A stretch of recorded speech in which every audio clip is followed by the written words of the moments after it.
see the world through other people's eyes. Now, empathy is a quality of character that can change the world.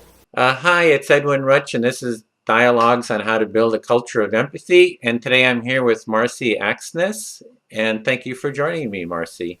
Thank you. Thank you very much for having me. I feel very honored to be included on with these really amazing people that you're interviewing. So thank you. I wanted to start off with a little bit of an introduction of your background. I see here that you have a private consulting and counseling practice specializing in mind, body, fertility, pregnancy, psychology, adoption, and early parenting. And you've also written a book titled Parenting for Peace, Raising the Next Generation of Peacemakers. And you have a website, MarcyAxness.com. And the way I got connected with you is I saw an article you'd written called At the Heart of Humanity, Cultivating Empathy Through Attachment. So what I kind of wanted to explore here was kind of how do we use empathy for, how do we foster empathy in early childhood? So in terms of background, perhaps you could just maybe give me a bit more about your background. And I see here, maybe we could start with your Facebook page. I'm going to show that here on the screen, and you are here at Big Sur, it looks like. Yeah, that was a road trip I took with my daughter, who is now 21. We took that last summer. And yes, nature is a beautiful thing, both as something to go out and participate in, and also to respect and honor within ourselves and how it works to shape who we are, with really quite an elegant design, I would say. Uh-huh. Yeah, and I might just mention, it really speaks to me too, that picture, because I lived at Esalen, which is there on the Big Sur coast for a year. So it kind of reminded me of that as well. So also you have a website. It's MarcyAxness.com, and perhaps it's also, if my name is hard for people to remember, it's also, you can also get there with parentingforpeace.com. Oh, okay. And yeah, so is there so in terms of background, is there more you'd like to share just about your background and kind of your work? I imagine some will come up as we chat. My background is absolutely the seed bed of everything that I've pursued professionally, having started a life as an adopted person, so conceived and carried by one mother and then separated from her at birth and raised by different parents in an interesting home. And, really just exploring throughout the course of my adult life what those very early beginnings meant at many different levels, from the way my neurobiology is wired all the way up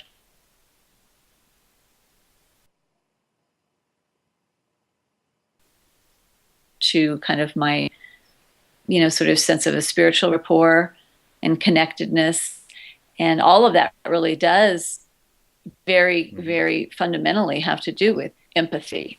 So, my beginnings absolutely are very, very present in everything that I do. Yeah, well, one thing I was starting to ask people about is what people's most important values in life are. What would you say is your most important value?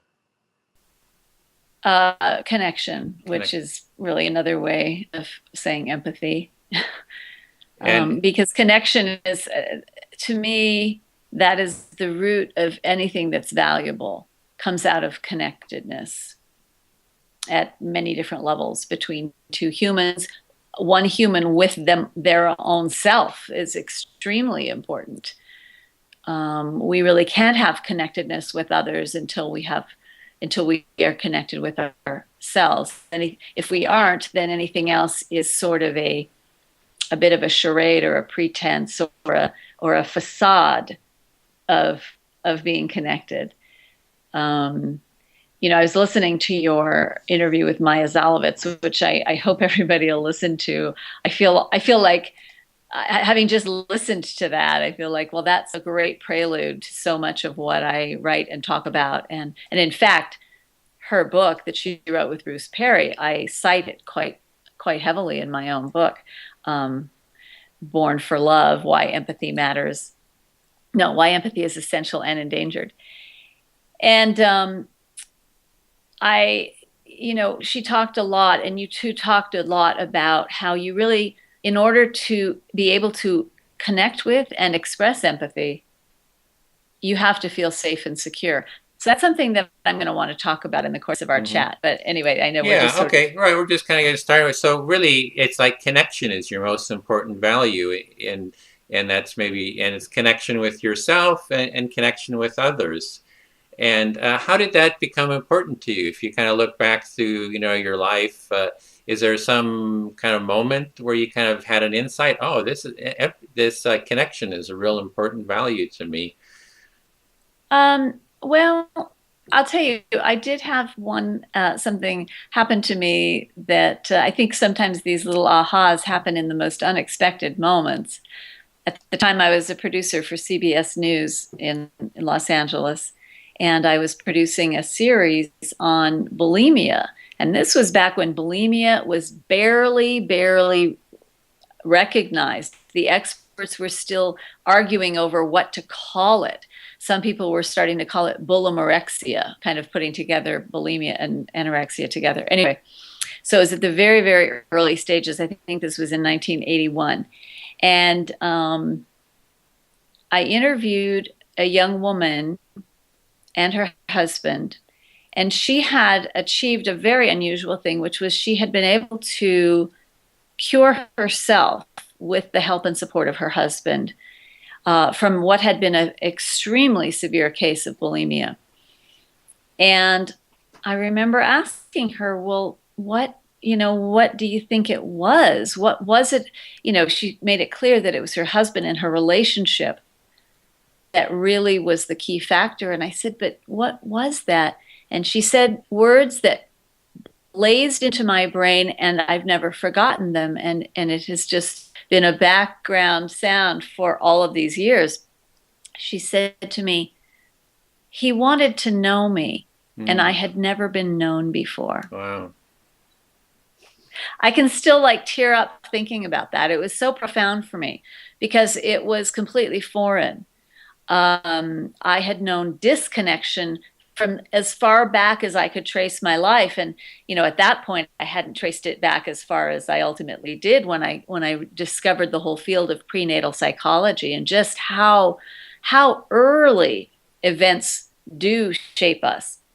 But at the time, it just spoke to me so powerfully. And I just knew there was something there that I wanted, something that was so like a Valhalla, something like a Holy Grail type of a thing.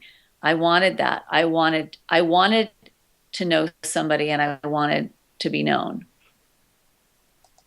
So you've been really, that whole sense of connection. I mean, she was just basically saying it was the connection, that sense of connection, which kind of I don't know if the word is healed, but healed her from the bulimia, is just being seen and felt, that there's something kind of a healing quality within, with just in that way of being. Well, absolutely. And we know from, research that looks at different forms, different models of psychotherapy. And it has been found that the model itself makes little difference. It is the connection. It is the person of the therapist. If they are able to have an attuned, connected, empathic presence for that client or that patient, that is the healing element. And I think, she put it in really beautiful terms, but yes, it was the connection. That's where the healing agent lies. Mm-hmm. And so that sounds like that's kind of framed your going forward in your quest too, for how do we create more connection, maybe for yourself personally or for society, or. Well, yeah. I mean, I guess that is true. I haven't um, thought of my book so much in those terms, but yeah, I guess it is really true. And in fact, getting back to this, feeling secure or not Mm. thing, um, the sort of the engine behind the book, the primary driving motor, if you will, I learned from Bruce Lipton, who wrote a book called The Biology of Belief, and more recently, Spontaneous Evolution. He's a cellular biologist. And what I learned from Bruce is that at every level of our being, from the cell on up, and at every stage of our being, we're always in one of two modes. We're either in growth mode or we're in protection mode. Now, you talked a lot with Maya Zolovitz about this, and it was really interesting. We really, if conditions are safe and secure, that is when we are able to grow to our full potential. And a big focus of my book is the growing of the prefrontal lobes of the brain, because this is where these uplifted qualities of that we're talking about, of peacemakers, of what we're going to need to evolve and, at the very least survive and hopefully thrive as a human family. This is the seed of all those qualities: self-regulation, empathy, trust, imagination, intellectual and emotional flexibility. These are all prefrontal lobe capacities. And over all these millennia, we have continually thwarted their full development through our threatening actions, both subtly threatening and overtly threatening. And many of these actions do take place in the context of parenting. So when we are feeling secure and safe, and we do not have our stress axis switched on, which gets cortisol flowing, which is the single most neurotoxic substance known to man, that's when we're able, especially as children, when they're children are in these rapid growth cycles and their brains are growing like crazy. That's when that potential is able to flower as fully as possible. But when we're having to feel we have to protect a little, we're not quite safe, then everything is curtailed. And so back to your point about connection being my value, it is true that when I talk about this with different audiences, I say, one easy way, another way to think of the growth versus protection dialectic, if you will, is to think of connected or not connected. In the midst of a stressful moment, if you can think of it, if you can remember in the midst of that stressful moment to ask yourself, am I feeling connected or disconnected? And interestingly enough, sometimes even just asking that question will help shift things and get you connected back up. And here we're talking about connection with self, the integration of all of our aspects of our brain, which when we're under stress, we tend to disintegrate. The limbic system, the centers that govern fear and automatic response and, sort of all that fight or flight stuff tends to kick in. And we lose full access to those higher centers that govern creative thinking, that govern all of the things that we want to nurture and foster in a generation. I mean, that's the basic idea behind my book, is if we're going to change the world, we need to raise a generation who are hardwired for these peacemaker capacities that we're going to need in our next generation if we're going to have any hope as a human family. So it's like fostering that sense of connection, and if we're feeling anxious or fearful, then that connection, I guess the opposite of that is we have to feel safe to have that sense of connection. Or we're afraid, then we're kind of like blocking that sense of connection, and it's like, how do we foster that safety and find ways of maybe speaking to the fear and anxieties and sense of unsafeness. Right. So how are you tying this all together with empathy? How do you see the connection between, what is the connection between connection and empathy? Well, I mean, in one way of looking at it, connection can be a synonym for empathy in action. I think of Dan Siegel's beautiful phrase of feeling felt, that this is the experience of for example, a baby. You're holding a baby and you're engaged in that eye to eye, sort of attachment dance that parents do, hopefully sort of automatically and instinctively, but sometimes there's things that get in the way of that. When there is a connection at that level like that, that baby feels felt. We are sharing emotional states. And so, if that's not connection, I don't know what is. Yes, connection is a bit of an imprecise word, just like love is, by the way. I've always felt that love is a quite imprecise word. It's sort of a global, fuzzy word that doesn't really specify. It's not, I tend to use the word love in my book not very frequently. I use words like attunement, engagement, connection, empathy much more. Mm-hmm.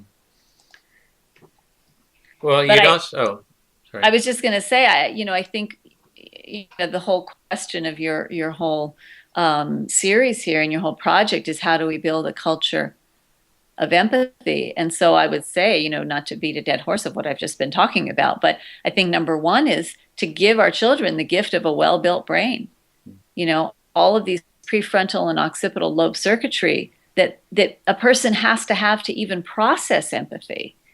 So I think that's first and foremost, that's number one. Mm-hmm. Well, when I've asked people about what their most important values are, and people have all kinds of different values that are important to them, and that they kind of organize their life around, everything from love to justice to fairness to responsibility to liberty to freedom.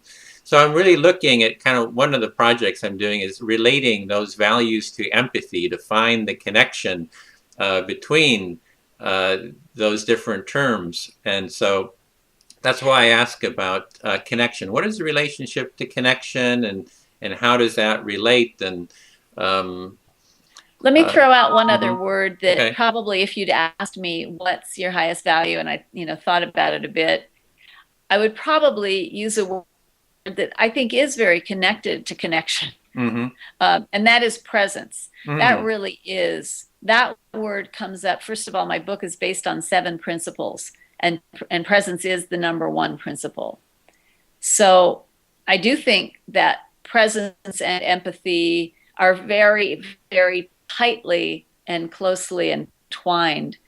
You can't have true empathy if you can't be present. And what is being present? It's just being able to be right here with all of you, your body, your mind, your heart, your attention completely. Yeah, I think it's so fascinating how all these terms relate. That in terms of empathy, if we want to empathize with someone, if we're afraid, then our presence kind of withdraws inside of ourselves, maybe, and we kind of feel a sense of detachment.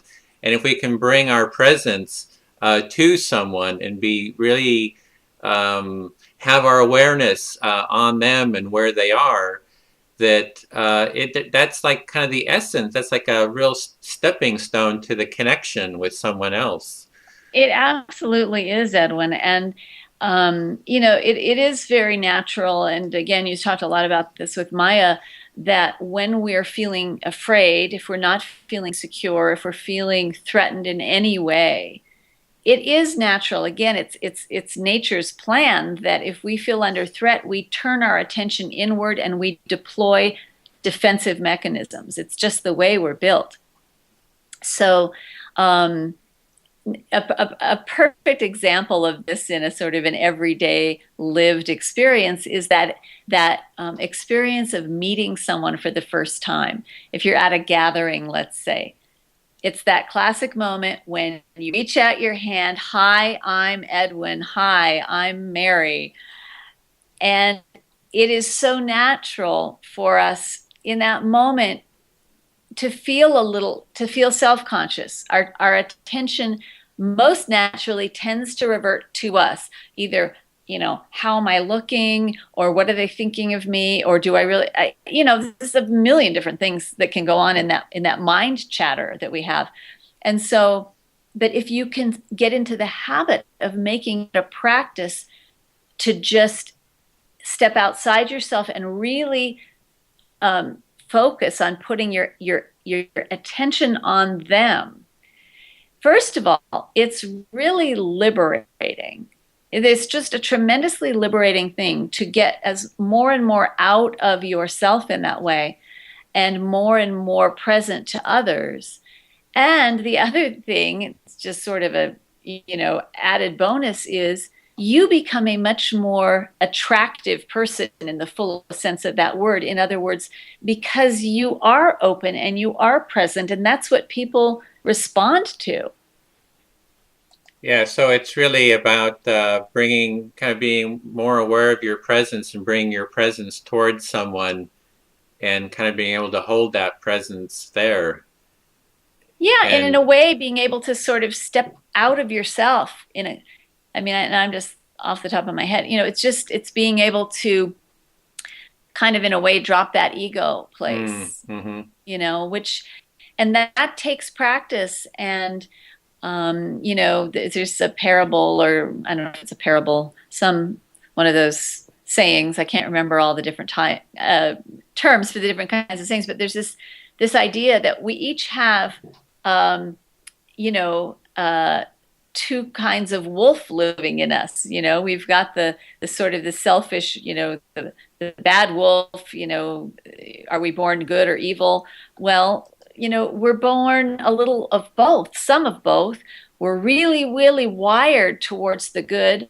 But again, circumstances starting so early as even conception can start to, direct the attention more towards seeing the world in a protective way. And the fact is, again, as Maya said, you need to practice. The more of the one that you practice, the more, that will grow. So these two wolves we have inside us, one higher and one lower, the one who wins is the one we feed. So what wolf are you going to feed? Mm-hmm. If you indulge your fears, if you indulge your paranoias, if you indulge your distrust or your cynicism, you're feeding that one wolf. And if you make it a practice to, at the grocery store, when you're checking out, take 15 seconds and put your full attention on that checker and really have a connection eye to eye, how's your day going? Or whatever it is, it's a muscle we build. It's feeding that good wolf. Mm-hmm. So that good wolf, I would say, is the wolf of empathy for myself, in the sense that, and then the other wolf is kind of like the wolf of fear and all Absolutely. The manifestations of fear. So, and it's that you were talking about the biology of it, that it's just part of our biology to have those capacities. And so it's like, which of those capacities are we going to nurture? And I had just interviewed George Lakoff. I don't know if you know him, but he's a neuroscientist and neurolinguist. And I've got his book on my bedside table. Yeah, he's got a whole stack of books. He has a new one out, little blue book. But he was saying that in childhood that we lose half of our neurons by the age of 5.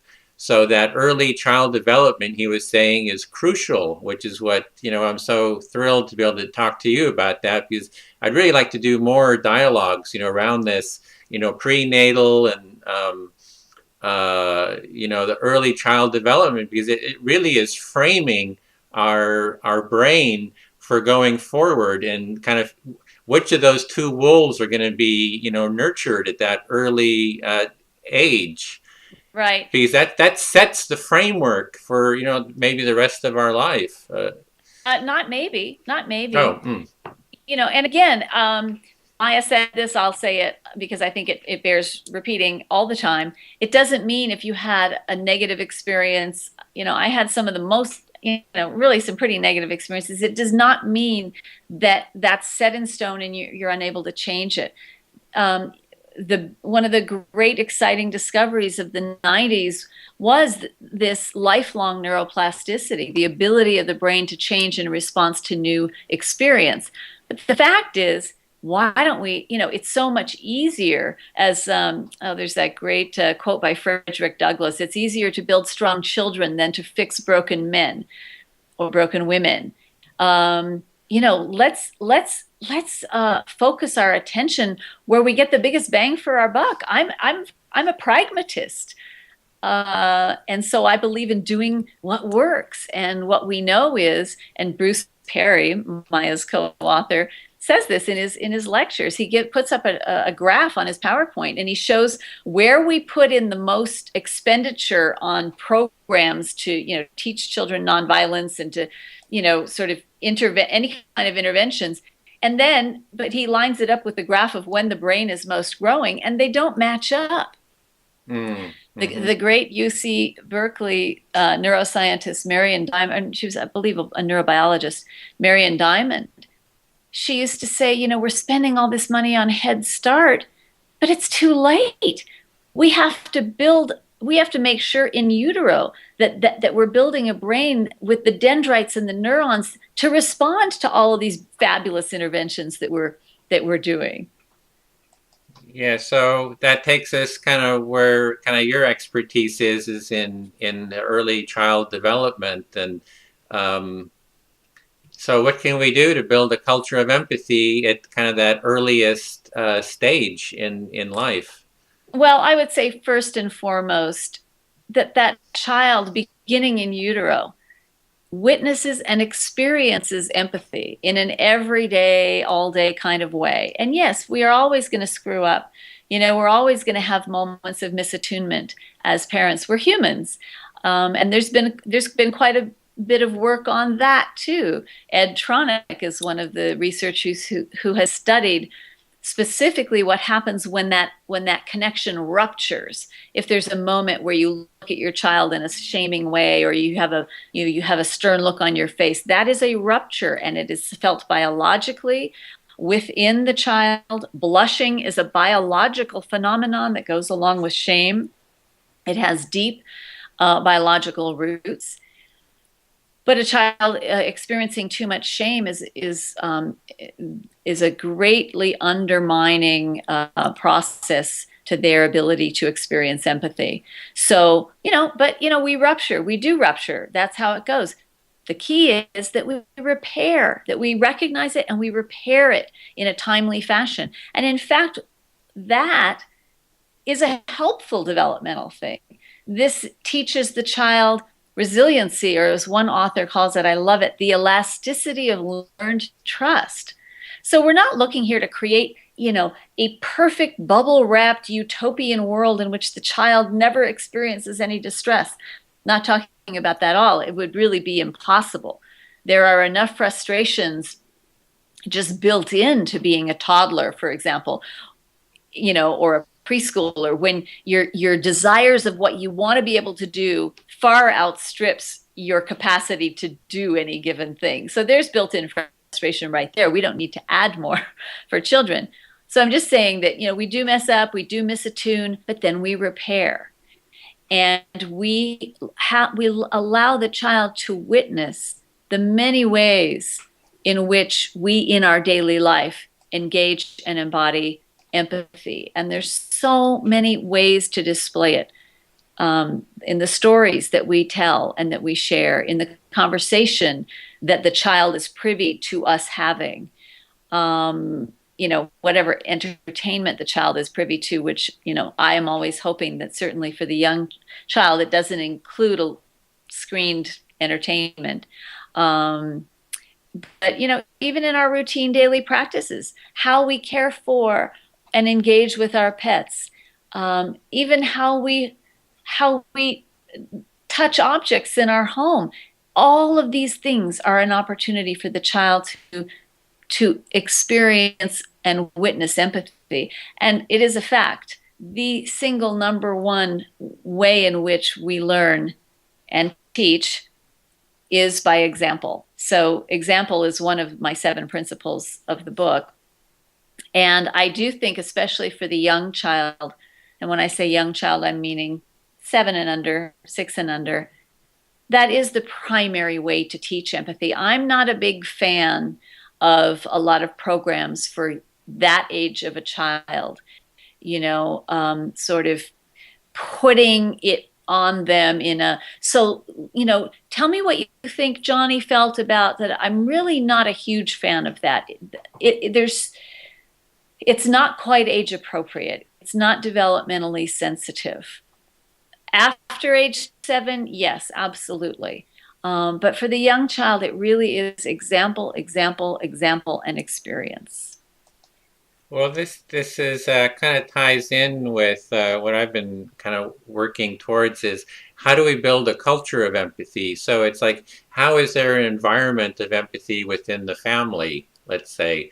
Because there's kind of every family would have a kind of a emotional culture, just like every business has a different, they talk about culture, corporation culture in the corporation.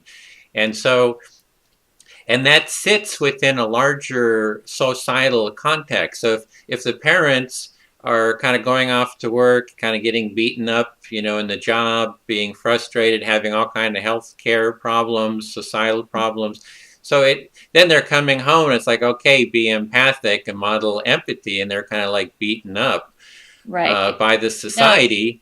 So it's like everything's kind of like connecting to everything else. And it's the only way I can see is we really need to have a kind of a societal shift and, to support parents in having that, having the space to, connect with their own empathy too.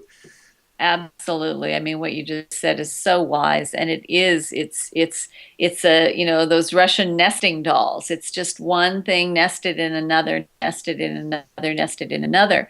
But again, I'm a pragmatist, just as I have in my book, a kind of a gritty discussion of the state of education today, and that's a whole other area where empathy. There's some implications about empathy in our school system and not just our school system, the public system, but our model of education in this country. But as I say in my book, it's like, for parents who can't wait out this impasse and have to pick their way through the wreckage, here are some ideas. So I would say for parents who can't wait out the impasse of, having our outer culture, our work culture, our societal culture become completely empathy friendly. I do think it's possible to make the home somewhat of a haven. Like when you step through those doors, it is a culture of empathy and beauty and connection. And I think when parents understand the importance of it too, they can devote that much more attention to making that a value, to making it a value to have their home be a bit of a haven. People, think, oh, well, children need to learn what the real world is like. No, not for a while they don't. Not if you want a really well-built brain. We do tend to adultify children in our culture. We tend to think of little kids as having the same brain inside here as adults do, or as a 12-year-old does. They do not. And talk about empathy, that is a primary form of empathy that we need to have as parents, as teachers, as adults, as interested adults, of understanding who that child is under the hood there and caring about it. We hear so much about what empathy is understanding the experience of another, being able to perceive the experience of another. But very often what gets left out is what Maya Solovitz did talk a lot about and caring about it. It's not just enough to understand what you're experiencing and even be able to very closely sort of almost feel it in my own being, but to care about it. Because without the caring about it, you can be talking about a sociopath.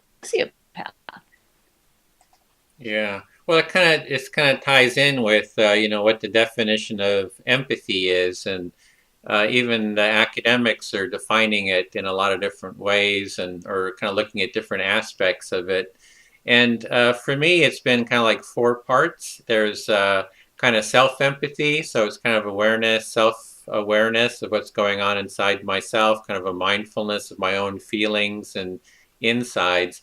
And then the second part is like a mirrored empathy through mirror neurons that, we see. I can see your head shaking slightly, and my, my mirror neurons are firing and mirroring that. And then the third part is sort of an imaginative empathy that we can imagine someone else's, kind of their perspective, maybe kind of based on self-awareness that we're separate beings. And then the fourth part is empathic action, which I think is maybe that part of what you're talking about is that you actually have some action that you do that, that you're actually taking the connection that you have and acting in a way that fosters the common humanity. So that's kind of the basic framework that I'm using for empathy. Right. I'm wondering how you're kind of defining it. I like that. I like the clarity of that. But I do want to clarify. I'm not suggesting there always has to be an action, unless what I wanted to emphasize that there needs to be the investment, that I care about. I not only am able to imagine my way into your experience and really get it, but that I care about it as well. But I'd love to say a word about imagination there, because I love that you use that term, imaginative empathy. And I think that, one of the key qualities that is required for a really robust working empathy that works on those four burners that you just talked about is imagination. And we tend to think of imagination as the ability to sort of conceive of something that's far out, science fiction and fanciful tales and, or things that we might create out of art. And that's definitely, of course, one dimension of imagination. But I think a more native and more vital facet of imagination is that allows us to go deep in, to penetrate the surface of a person or an idea, even an object, and sense something, inwardly about them.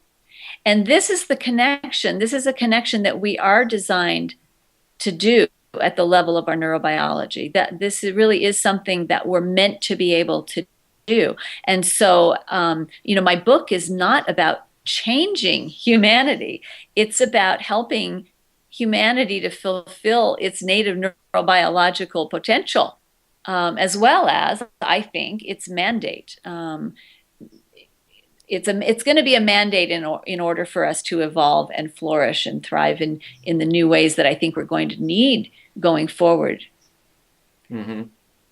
Well, the title of your book is Parenting for Peace, and there's a quote that I've heard from Johann Galtung, and he's a person who started a lot of these peace and conflict studies around the world. And he says, peace is resolving conflict with empathy, nonviolence, and creativity, and it's a never-ending process. Mm. So nice. It's kind of like a bit of a formula that, that it's like, how does peace relate to empathy? Kind of that says that, peace is kind of like the outcome of conflict resolution or addressing fears or anxieties or, loneliness or alienation with empathy. And that kind of the outcome is peace. It's kind of like a byproduct or something. I'm just wondering how that resonates with your understanding. Well, I love that idea. And I also think it does go back, I do tend to focus on, individual development more so than societal, although, it's all, again, it's those Russian nesting dolls. One certainly depends on the other. I think something that comes up, when we're talking about these more meta descriptions of peace and the role of empathy in that, is we tend to lose sight of, for example, one thing that came to my mind as I was listening to you and Maya talk was that, we here in not just the West, but specifically the United States, America is founded, the very fiber of its being, the wellspring of its development was this idea of rugged individualism, of, the United States came into being with an impulse of separation. And it is quite fundamentally, I think, woven through our cultural fabric, is this idea of independence and rugged individualism. And I think that that's something to keep in mind when we're talking about the importance of empathy, and how Maya said, we tend to kind of relegate empathy into the feminine realm, which, is sort of, very nice and sweet, but not necessarily an imperative. Yeah, well, I'm kind of seeing it as an imperative. So. Well, I think, those of us thinking about it see it definitely as an imperative. I really appreciated what Maya had to say about the fact that, this isn't just about, sort of a psychosocial thing. It is the foundation of our physical health as well. We are built to be in connection with one another. One of my very favorite books of all time was written by 3 psychiatrists up at UC San Francisco, and it's called A General Theory of Love. And, in it they write, a single primate is a dead primate. We are built to mutually tune one another's physiology and neurophysiology. We are not built to be islands. And yet there does, again, run through our sort of our ethos or our pathos, I'm not sure which, this idea that somehow if I'm really got it together, I don't really need anyone else. And I think that's shifting. But I do think it helps to recognize that this does run deep in the American collective psyche. Yes, that sense of individualism, that I'm doing it on my own. I became a self-made millionaire. I can do it. I don't need anybody else. I'm totally independent, and I don't need you telling me what to do. And yeah, it seems to be part of what's kind of going on with kind of this conservative and progressive debate, and how to kind of because there is that sense is maybe speaking to the self-empathy part, that we do want to be connected to ourselves and not just kind of be sacrificing ourselves for others, but to hold our common humanity. And I think that rift between the individual and the so-called collective is actually healable within through empathy. I was talking about George Lakoff, and he actually says that America was founded on empathy because the country was about self-governance, democracy, which is select the people got heard. It was the men, maybe property owners initially, and it kind of expanded. But who gets heard? Who gets seen? Who gets reflected in the decision, in the action? And then, and that's very different than just do what the king says. So yeah. So there's kind of that aspect too. Well, I like that, and I love his how he casts the Republican the Republican moral system, yes, as the strict authoritative father, and the Democratic as the sort of loving, empathic family man. Did you talk about that at all? Oh yeah, with the whole thing. It's just the latest interview I did, so it's a whole hour of us talking about that. So Oh my gosh, I love that. That was just a big aha for me. But um, going back, I wanted to point out something. You know, you and Maya had also talked about the roots of addiction in sort of a missing something missing early in life around this idea of what a child needs to develop empathy. And I just wanted to point out that, you know, there is something about our standard of care around hospital birth that, you know, I am not a I'm not a conspiracy theorist. I don't tend to veer that direction often. But the fact is that there are so many elements, aspects of institutionalized practices around hospital birth in the United States that build in layer after layer of disconnection between the baby and the mother, between baby and self. And there's a pretty sort of intriguing idea that Michel Audin puts forward. Michel Audin was a pioneering obstetrician. He's really the one who pioneered water birth, but he also now has the Primal Health Research Database, in which he is linking sort of disparate bits of research that maybe people wouldn't think had a connection, but linking them through the common thread of the lifelong effect it has on a human being's lifelong development. And he suggests that up until now in our human history, it has been evolutionarily advantageous to develop the capacity for aggression. And he points out that one of the best ways to do that, and they knew this in ancient Sparta, for example, is to make birth more difficult, to disturb the natural birth process, to separate the mother and the baby right after birth. And in so doing, given the violent demands of their world, they could deliberately cultivate in their new citizens what Audin calls an impaired capacity to love, which we might easily say is an impaired capacity to empathize, because I think in many instances we can really substitute the word empathize with love as a verb. But here we are today in a very, very different world and with very different demands, and the sophisticated complexities of the challenges facing us aren't like the saber-toothed tigers hiding all around waiting to eat us. Or the warriors who are going to attack us.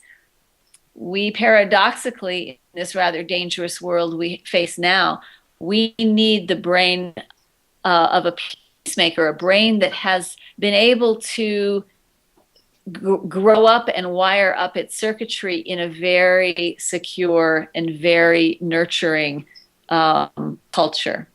And that's what your book is addressing? That's really what it's about.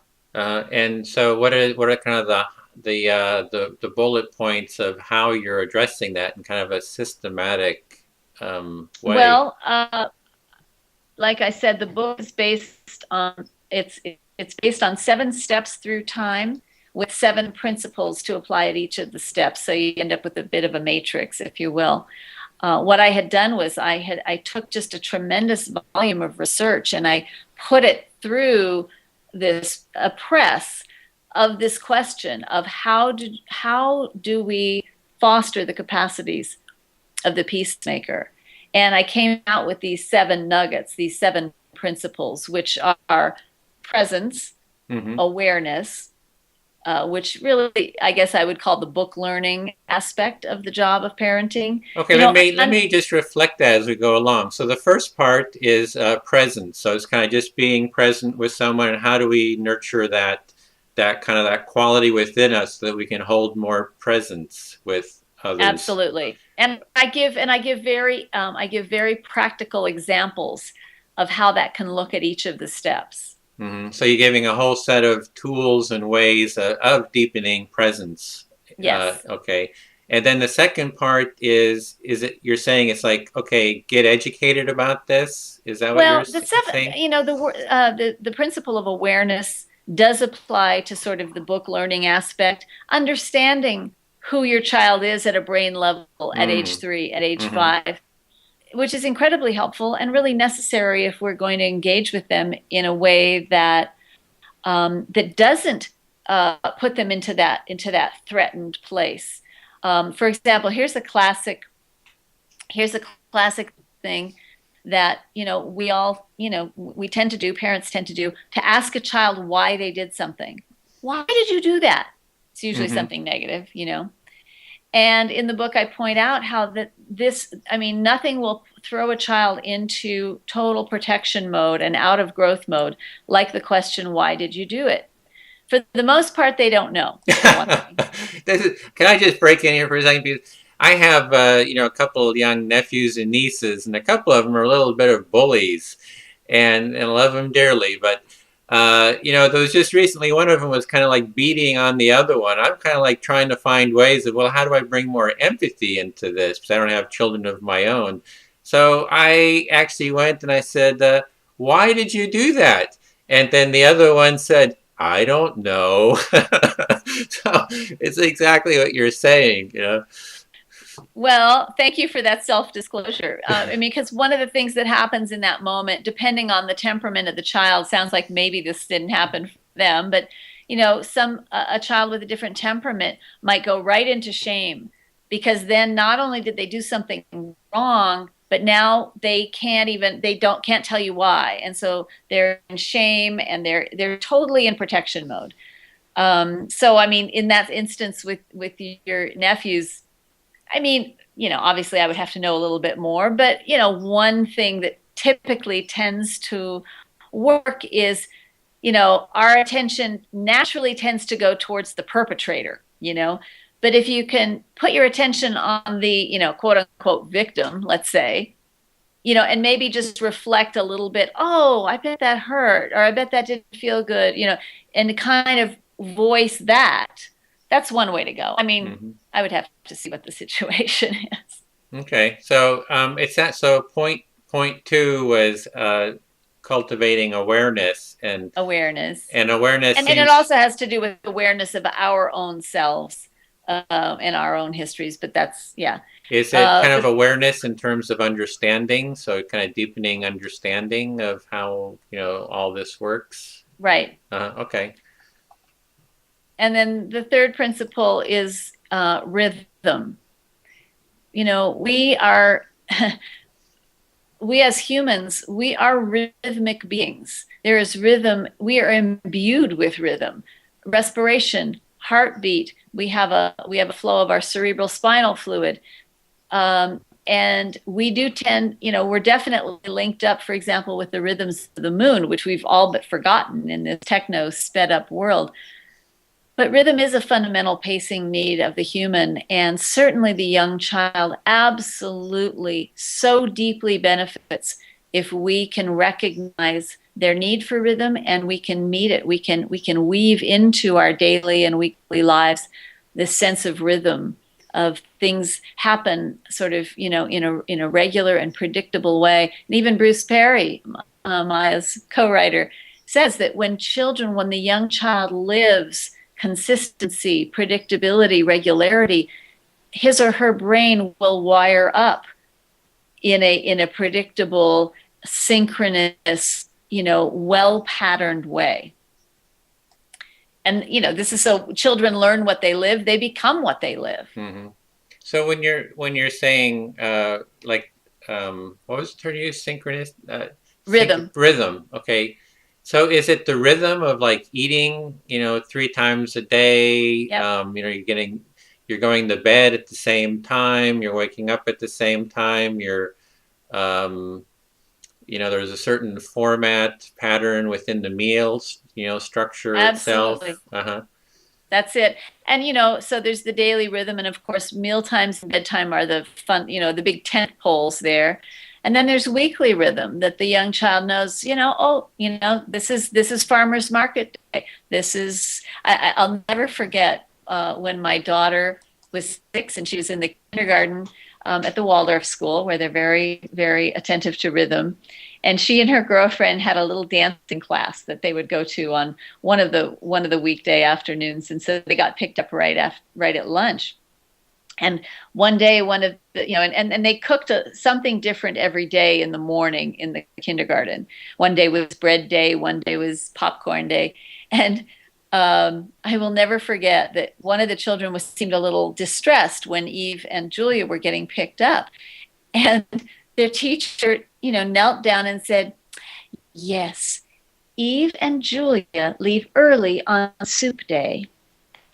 And that is how a young child lives. It's soup day for a child. It's not Wednesday. Mm-hmm. So the more we can be aware of that and weave that in, the more nourishing that is for the child and for their really robust neurodevelopment.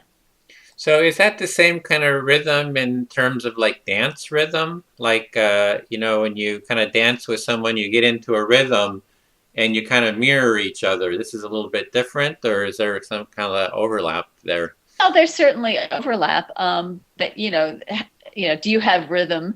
Can you dance? It's a different facet of the same thing. But I wouldn't be surprised if somebody who is raised with a respect for it and awareness of and a participation in rhythm would be more inclined to have rhythm as an adult and be able to drop into that mode. I haven't researched it, Mm-hmm. Edwin. Okay. Okay, so that was point 3, Mm-hmm. then principle 3. Yes. Okay. And the fourth principle is example. And we touched on the fact that the absolute most powerful mode of teaching and learning is through example. The great humanist writer and thinker Joseph Chilton Pearce so often talked about nature's model imperative, that in order to unfold a potential we have in us, and this goes throughout nature, we have to witness an example of it in our environment. Mm-hmm. So, it's a daunting thing, mm-hmm. But really one question I always ask parents to sort of adopt as a bit of a mantra, if not something that they can ever attain, something that they hold as an ideal. Am I worthy of my child's unquestioning imitation? If they can say yes, then they've got it knocked. But this isn't about perfection. This is about striving. Mm-hmm. There's power in striving. There's actually a power that changes the brain when we are striving. Yeah, so we want to kind of model empathic behavior, because that will be kind of reflected in the children, that they'll learn through that just by experience. And mirror Absolutely. neurons. And yeah. This empathy that we model can take, can cross so many different forms. How do we model empathy with our own selves, for example? How do we take care of ourselves? Do we smoke? Do we ever give thanks to ourselves before we eat a meal? Do we ever sort of thank our heart for the magnificent work it does, or, give our foot a little massage and say, thank you for carrying me around the world? I mean, these are all things that, when somebody first hears it might sound a little odd, but really this is where the young child lives. And we can kind of, speaking of empathy, we can kind of tap in and ride the young child's natural sense of wonder and awe at everything, and then tap in through that, ride that into these more sort of, I don't know, intimate and minute levels of empathy. Mm-hmm. And certainly it's a great thing to add to a bath, the bath time routine with a child, to sort of demonstrate empathy for this community of cells and organs and tissues that make up us. Mm. Okay, that's number 4. That was point 4. Yes. Uh-huh. Yes. Principle 5 is nurturance, which is just, the many really unlimited ways in which we demonstrate love, from the colors we paint their wall, the books we choose, the foods we feed them, the way we speak with them, our tone of voice. This all falls into the category of nurturance. The way we discipline them is all forms of, active loving. Mm-hmm. So that's nurturance, and so nurturance.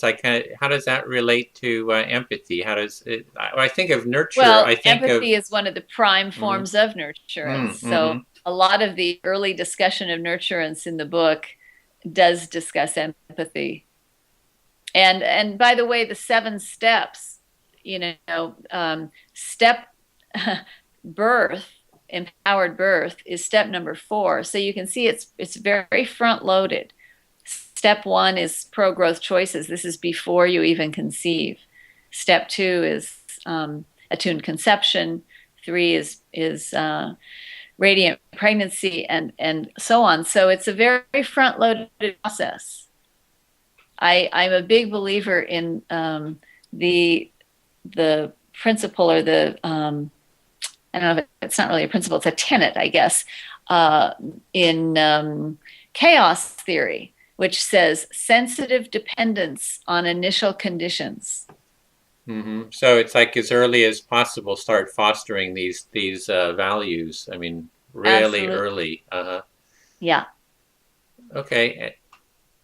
And then number 6 is trust, which 6 and 7 are really the most subversive of the principles, I believe. Trust and simplicity, and they really kind of go hand in hand. Trust I define as calm reliance upon processes outside our immediate perception and control.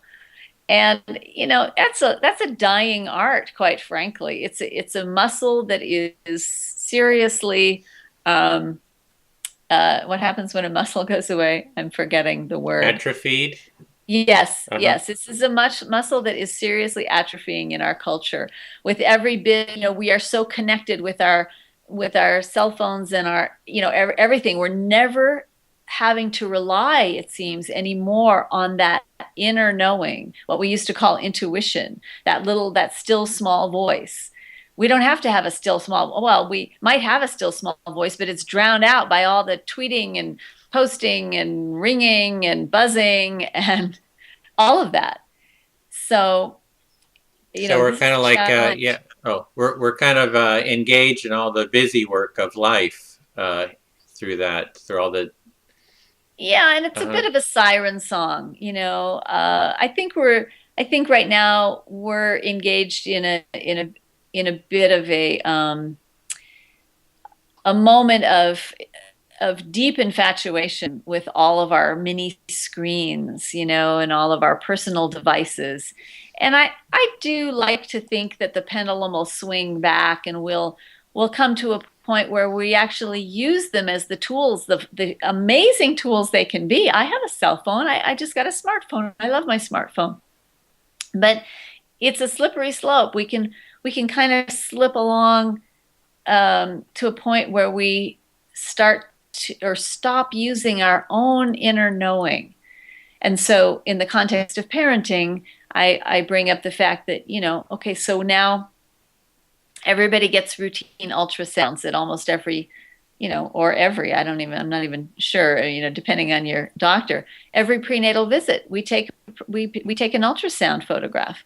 Well, actually, there's research showing that there is an effect of putting those sound waves through the amniotic fluid and hitting the baby with these waves. And there's something called cavitation, tiny, tiny little air bubbles that can form in the fluids of the neural cavity. I mean, there's research. So all I'm asking people to really think, and that goes to awareness, really do your research, and then maybe, cultivate, start to rebuild that muscle of your own trust, your own knowing that has a real sense of what's going on inside you with that baby. Mm-hmm. Because then those ultrasound photographs, they morph into the baby monitor, you know, that you listen in on the baby. And then what are you going to do? Install a chip in your child when they go out beyond the yard? And I just think that trust is one of the most powerful and potent and important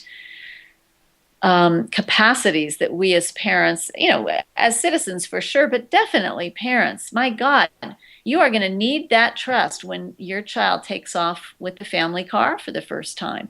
And let's hope you've been cultivating it and building that muscle. Mm-hmm. So sometimes the technology can be kind of an anxiety kind of a manifestation, and it's the trust is maybe kind of listening more deeply to what's going on inside of ourselves. Is that Absolutely. trusting? That's really what I'm inviting people to do. Trust that voice and kind of tune into what you know, your inner voice maybe is saying. Right. I mean, and I think when we can cultivate that, we it comes with all manner of extra bonuses to it, because there is a certain anguish, if not conscious, there is a certain anguish to being so dependent on the grid, to being so absolutely at loose ends if we lose our internet connection for 3 hours. There is an anguish there, I believe, for us as a human being. And as we are able to cultivate more of an inner trust and an inner richness and an inner life, that brings confidence, that brings a sense of, you know, that all-hallowed self-esteem that people talk so much about. I use that term extremely rarely in my book because I think it's a bit of a trap. Mm-hmm. But, and then the last one is simplicity, which is simply the absence of complication and excess, which, like, that's what I mean. It goes right along with trust when we're talking about it in our society that is so not about simplicity and excess. Well, as I was mentioning, you know, I'm trying to relate these different values to empathy. So I have been thinking about how does trust relate to empathy. And I've almost seen that for me, it's almost that trust is like a battery charge of empathy. In the sense, if I know that you've empathized with me and heard me and seen me in the past, that kind of like going forward, I have a sense of trust for you, knowing that you have empathized with me in the past.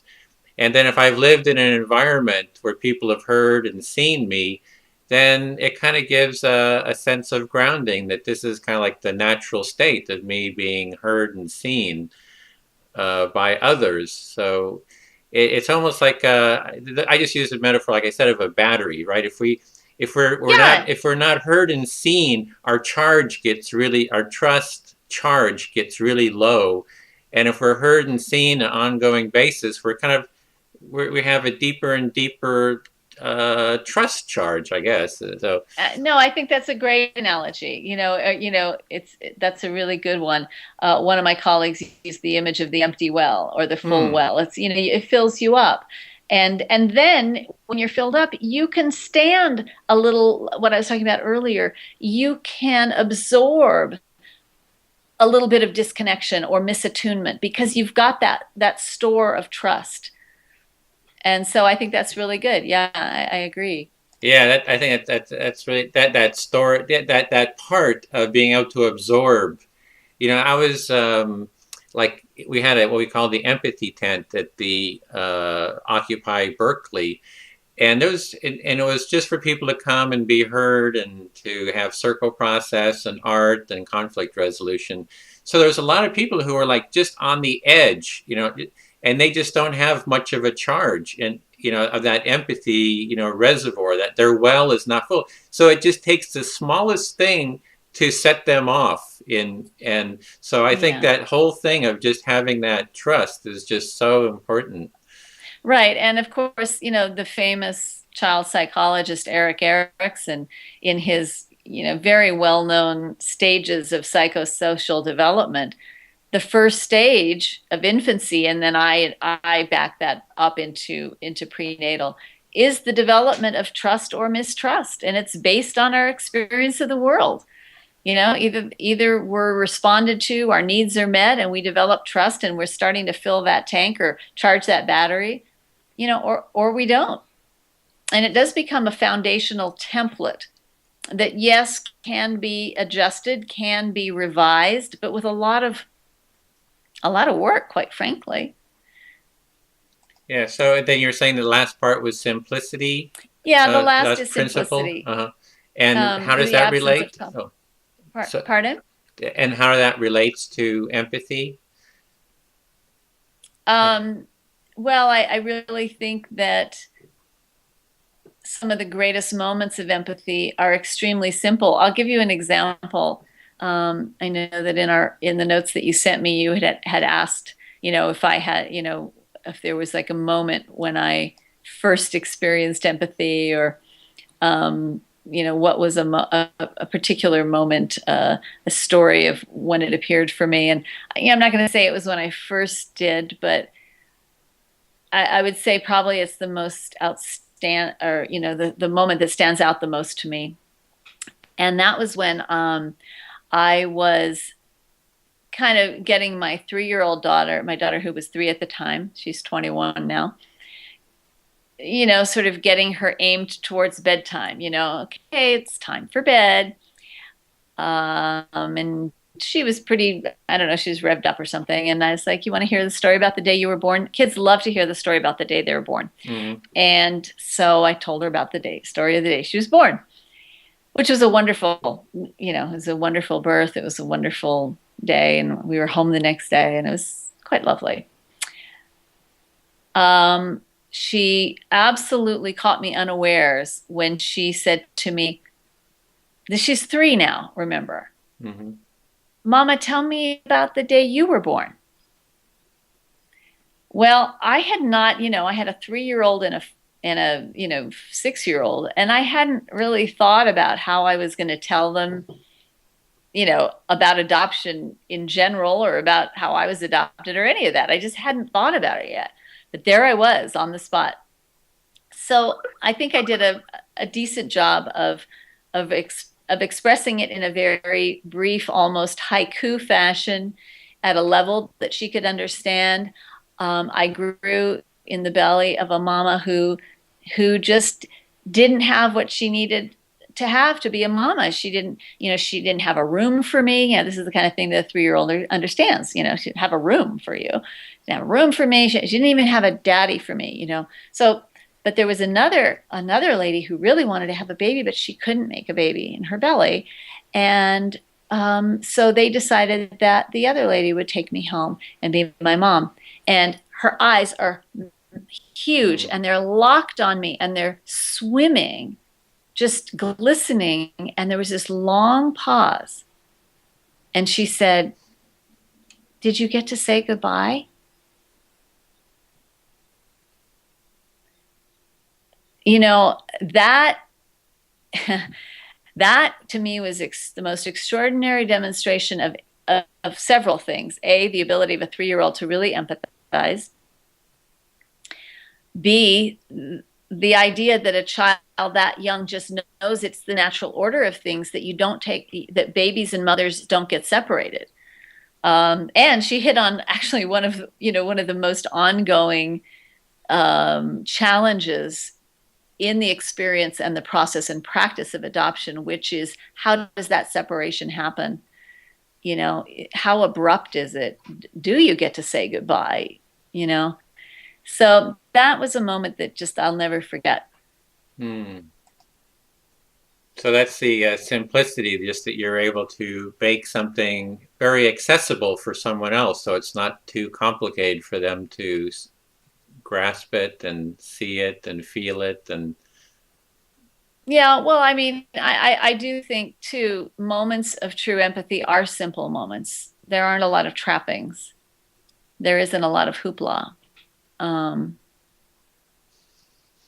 Empathy cuts through that if there is, but I think that the moments we remember as real connecting moments, there's not a lot of other stuff going on. Well, And sorry. and the fact is, one of the points I make in the book is that one of the traps that parents fall into, and it's very natural, and we all have been through it, is this over scheduling. Kids have this sport and this musical instrument and this play practice or whatever, and their lives get a little over scheduled, and just they get overbooked. And I have this saying: when we overbook, we overlook. One of the biggest obstacles, really, to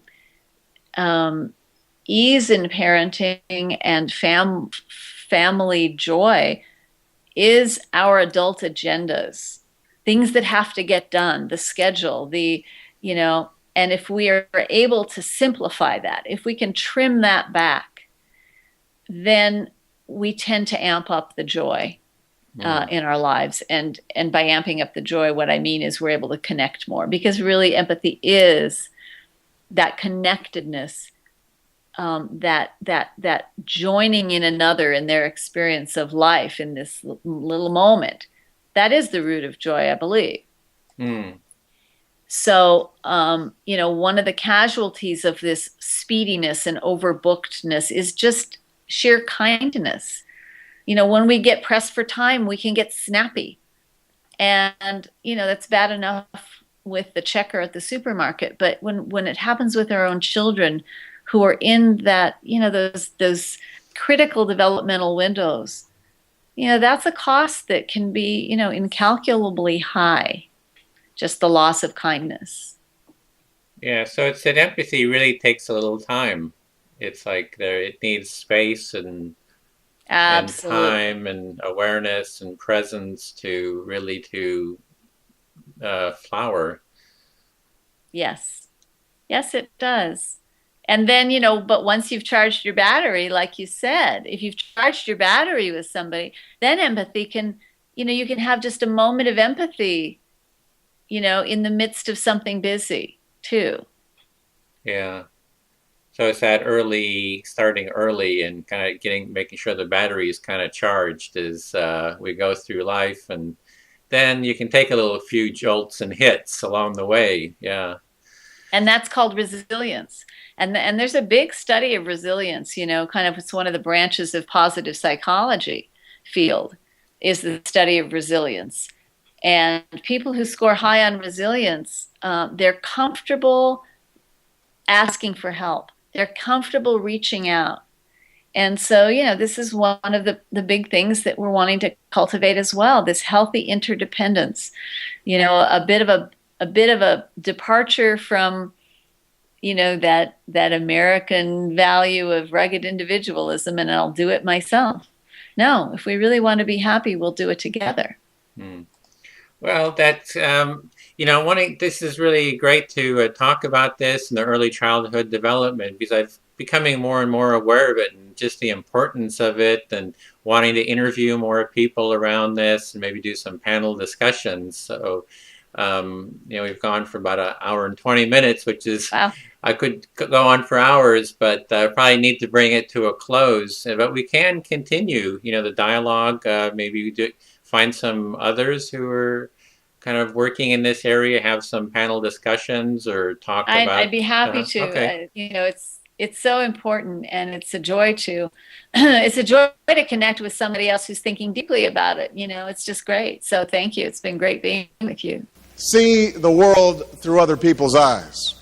Empathy is a quality of character that can change the world.